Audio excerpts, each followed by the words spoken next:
Dati nito talaga 420,000 sa cash.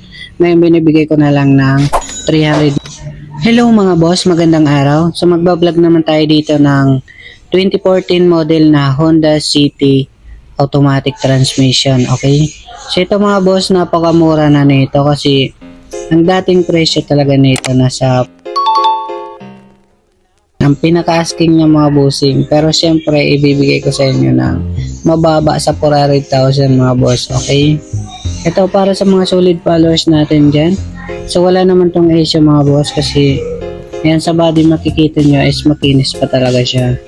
Ayan, kasi yung mga nilalatag namin dito is dinidetalye namin ng good condition. Karamihan naman ditong tao is mga mekaniko, okay? So dito may doktor naman na sasakyan, yung paayusan. Pwede dito rin kayo magpaayos if ever gusto nyo. Dito mga boss is wala naman tong bangga or baha. Yan yung susi mga boss, bali naka-duplicate na, di na kayo magpapaduplicate dito mga boss.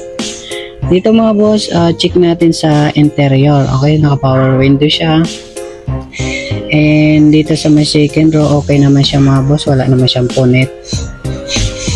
So bali start natin mga bossing para ma-check natin ang maayos syempre.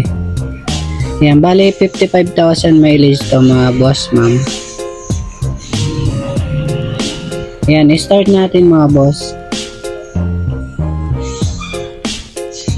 Check natin yung aircon kung malamig pa syempre.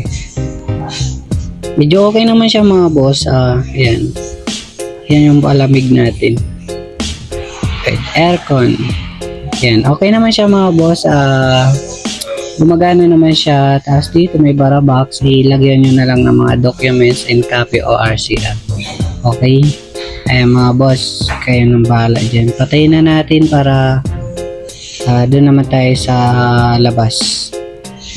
Yan bali guys, nilagay lang namin yung pabango yan mga boss, perfume sa loob.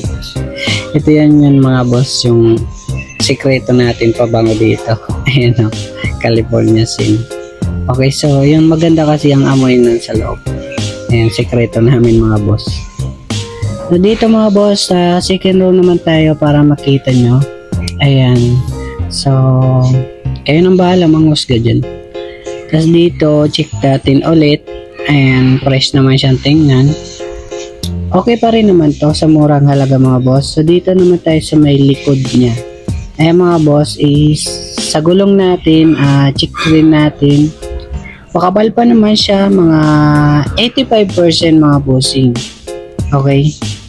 Tapos dito naman tayo sa makina mga boss. Ang pinakahuli natin, bali 1.5 liter na to mga bossing. And gas engine, okay.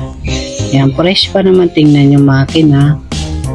And uulitin ko, pa-double check nyo sa mekaniko. Pero para sa amin is good condition na yung sasakyan. So babanggitin ko yung presyo mga boss is dati nito talaga 420,000 sa cash.